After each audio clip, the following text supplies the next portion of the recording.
When they got hit with yet another refund request with an obviously fake photo, a restaurant pleaded with the internet for help combating a new breed of scammers. Some of these cheaters are so bold that they're even bragging about their tricks on social media. But are their cons even real? And if they are, what does it mean for the rest of us? This is the story of people using AI to commit food fraud for refunds.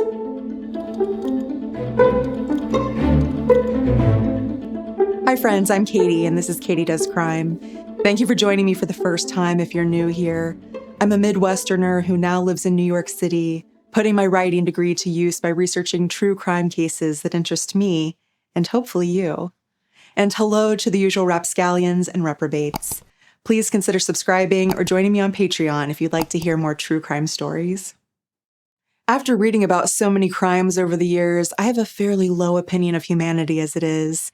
People are out there selling access to their kids in torture bunkers, faking their deaths in kayaking accidents to be with their mistresses, confessing to crimes over Facebook, and then just going about their rich kid lives in Europe.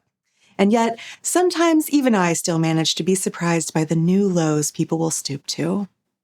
Today's new low is people apparently using artificial intelligence chatbots to alter their food photos so they can get refunds from delivery apps. As in, you order dinner from a delivery platform like DoorDash or Uber Eats, you take a photo of your food, you ask ChatGPT to process it in a way that makes the food look gross and inedible, and then you request a refund. In the example that's been going viral, a guy posted a photo of a perfectly fine-looking burger. Some might say it's overcooked, but I have a friend who used to work at Applebee's and is therefore an expert on burgers, I think we can all agree, and he says that we should really be ordering ground beef medium well for food safety. So this guy got a burger that was basically cooked through, but he edited it to make it look like the meat was practically raw. And then he bragged on Twitter, editing my pictures so I can get my money back on DoorDash. In another post, a guy said he quote-unquote photoshopped my food so DoorDash can give me my money back. Food stamps ain't coming next month.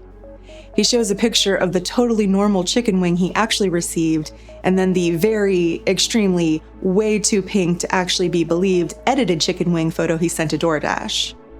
In a screenshot of the conversation with DoorDash, support apologizes for the inconvenience and offers him a refund of $26.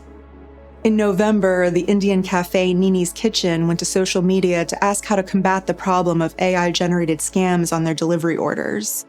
Someone had submitted a refund claim on a delivery app saying that they found an insect in their Biscoff cake from Nini's. But as the Nini's team looked more closely at the photo, they noticed that the fly that was supposedly found in the very sticky cake had absolutely no cake residue on it. You'd think that if it was baked into the cake or was sitting in the container when the cake was plopped in, the fly would be crushed or, at the very least, covered in Biscoff bits. This same owner also showed a refund request from someone who said all of their food had spilled out and was running over the sides of the containers. And this one really amuses me because I only wish any restaurant in New York City would give me enough food that it's overwhelming the takeout container. And also, food just doesn't magically spread itself out all over your table when you take it out of the bag.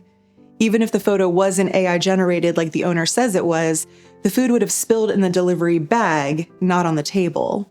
And everyone knows that the food that ends up in the bag is actually the best part of takeout. I mean, Five Guys literally puts more fries in the bottom of the bag than in the actual cup you order.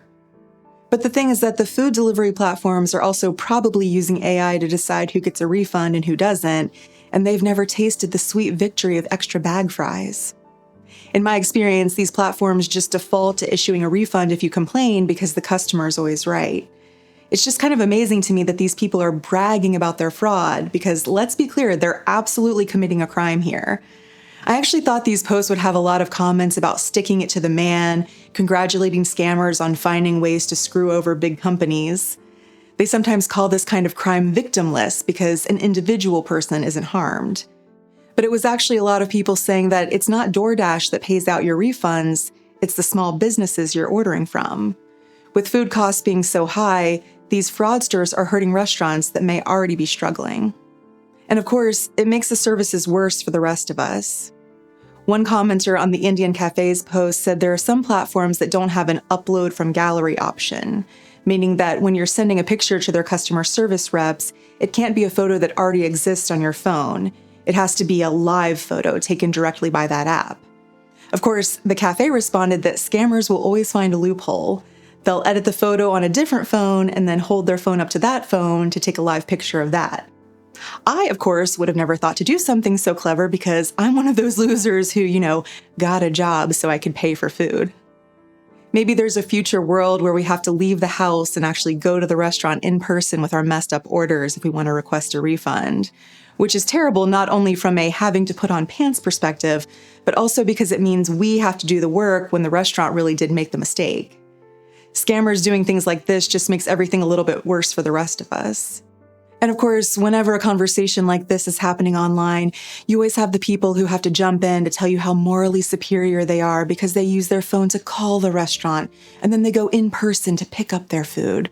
And truly love that for you. It's great for the restaurant when you cut out the middleman.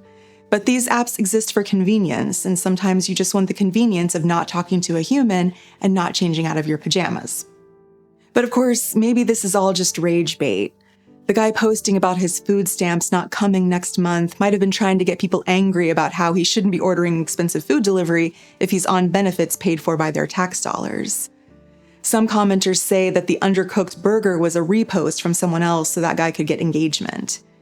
And maybe this is just me, but I'm certainly enraged by anyone who posts their photos in the wrong order when making a before and after post. So if part of the bait was that he put the after picture first, it totally worked on me. Now, of course, the fraud isn't limited to just customers because everyone sucks here. The day after Christmas, an author in Texas posted on Twitter that he had been scammed by his DoorDash driver. He showed the photo the Dasher had supposedly taken of his front door to prove that the order had been delivered. In it, a perfect paper bag was placed perfectly on a perfect doormat, perfectly centered in front of a perfectly lit door. It all looked so fake. And then the author posted a picture of his actual door at that moment, which was kind of dimly lit with the doormat off to one side. The thing is, the fake picture actually showed the same make and model of door. The author thought maybe the scammy driver stole the image of his front door from Google Street View, but other Dashers chimed in and said that DoorDash actually shows drivers photos from previous successful deliveries, which is genius in a way. It helps future drivers know what door they're looking for. But it seems like this time, someone took a previous photo of the door and added their own AI-generated delivery bag to it. Apparently, DoorDash usually wants a proof of delivery photo to be taken with their own app, but because drivers are sometimes in places with bad reception, they do allow drivers to upload photos later. The author thinks the Dasher probably didn't even care about stealing the food. He probably wasn't even in the Texas area and just pretended to make the delivery and requested his payout from DoorDash immediately. Of course, it's not like food fraud is some new thing that only came along with AI. I found an old article about a restaurant in England that refunded a woman's dinner after she made a big stink about finding a hair in the roast. The owner was concerned about how to make his staff more sanitary and later went back to watch his security camera footage to see where hygiene might be lacking. And that's when he saw the customer pluck out her own hair and put it on the plate.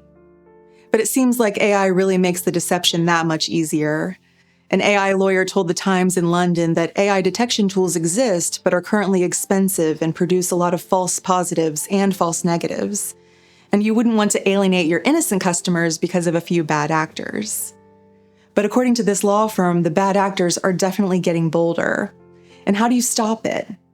There may need to be a shared database of people requesting refunds so you can see whose burger just always happens to be undercooked.